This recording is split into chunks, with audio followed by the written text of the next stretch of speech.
Bonjour à tous et à toutes, coucou 49 pour une vidéo sur les asperges. Donc là on voit bien, elle est bien sortie. Donc en fait normalement on devrait pas attendre qu'elle soit sortie comme ça.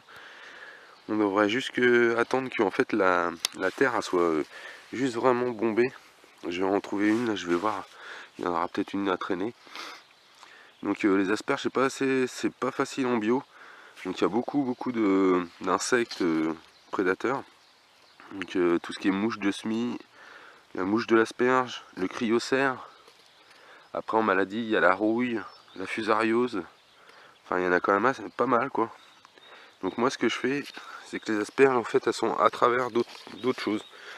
Donc l'année dernière, on voit là, il y avait des brins, du tournesol, il y avait du maïs, il y avait des choux. Et après il y a l'autre rang d'asperges. Donc là ceux-là ils sont de l'année dernière.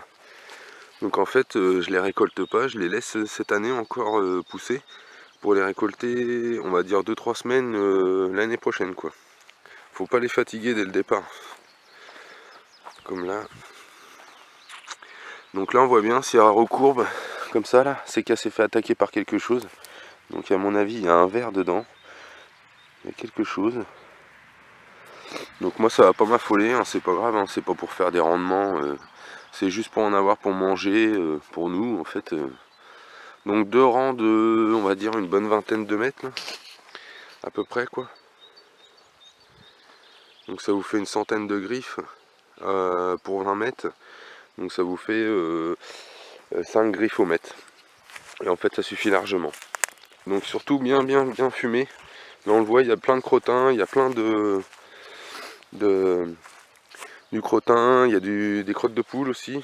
Il y a tous les restes de l'année dernière, des petites brindilles qui restent partout. Donc tout ça, ça va se décomposer et puis ça va leur donner à manger. Donc là on en voit une ici. Mais en fait là c'est un peu trop tard. Après elles seront colorées. Donc c'est vraiment si vous voulez qu'elles soient blanches. En fait faut les prendre juste avant qu'elles sortent. Je sais pas si je vais en trouver une. Là ça me paraît un petit peu. Ouais voilà. C'est subtil, hein. Elles sont cachées. Hein. Et là elle est blanche. Dès qu'elle voit la lumière, en fait elle va commencer à partir au violet. Et après si vous la laissez, elle devient verte. Donc ça fait de l'asperge verte. Donc vous pouvez, hein, ceux qui veulent, ils les laissent pousser, vous les laissez monter ou comme ça. À peu près quoi. Et puis bah, en fait elles sont vertes, vous pouvez les manger en verte. Mais ceux qui veulent vraiment de la qualité, de la blanche, qui soit vraiment bonne, c'est comme ça qu'il faut les ramasser. Donc c'est à peu près tout sur les asperges. Une bonne fumure. Quand vous les plantez, vous les mettez assez profond. Ils vous disent au moins 30 cm, mais ouais, il faut au moins 30 cm. Pour que en fait quand vous allez les ramasser, et ben en fait vous n'arriviez pas à la griffe en fait pour pas l'abîmer. La griffe en fait elle est posée en diagonale comme ça. Et en fait quand elle va pousser, si vous allez taper tout le temps dans le fond jusqu'au bout et que vous tapez dans la griffe, et bien en fait les yeux qui vont démarrer pour les futures asperges, en fait vous allez les abîmer. Donc je vais vous faire voir comment faire pour ramasser.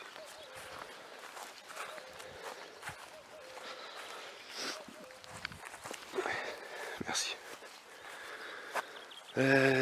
Celle-ci a poussé en travers.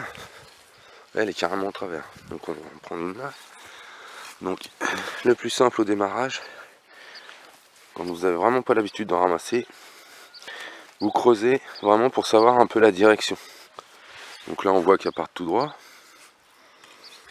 C'est très simple. Vous mettez devant, vous essayez de descendre un petit peu et on l'entend, tac, hop, allez sauter. Vous tirez dessus et là vous avez votre asperge. Et en fait c'est ça que je vous dis tout à l'heure là. Ça là, faut s'imaginer qu'il y a la griffe qui soit dans ce sens là. Et en fait vous avez vos asperges qui démarrent comme ça. Et là à côté de celle-ci, dans 2-3 jours, admettons, ils vont en repousser une autre. Donc si vous allez taper dans le fond avec le coupe-asperge, si vous allez trop profond, vous allez abîmer les yeux qui sont en train de démarrer sur la griffe et en fait vous allez en avoir moins. Donc c'est très important, même quitte, même des fois à faire crever la griffe, parce que vous allez trop profond et c'est pas bon. Donc après on rebouche le trou et ainsi de suite. Et le jeu, c'est de les trouver. Donc là il y en a une autre là. Faire gaffe à côté, des fois il y en a. Souvent c'est par comme un peu une assiette. C'est assez dur, hein, ça a pas. Il n'y a pas eu trop d'eau depuis un moment là. Et l'asperge est assez gourmand en eau, mais si vous mettez pas mal de fumure, vous vous apercevrez qu'en fait ça se débrouille tout seul. Donc après pareil pour les insectes, moi ce que je fais des fois l'été, on peut même mettre, une fois que c'est fini, on peut mettre ce qu'on veut, on peut mettre de la carotte le long du rang, on peut mettre un peu ce qu'on veut. Donc beaucoup de fumure, vous aurez des belles asperges comme ça. Très intéressant. Merci à tous et à toutes.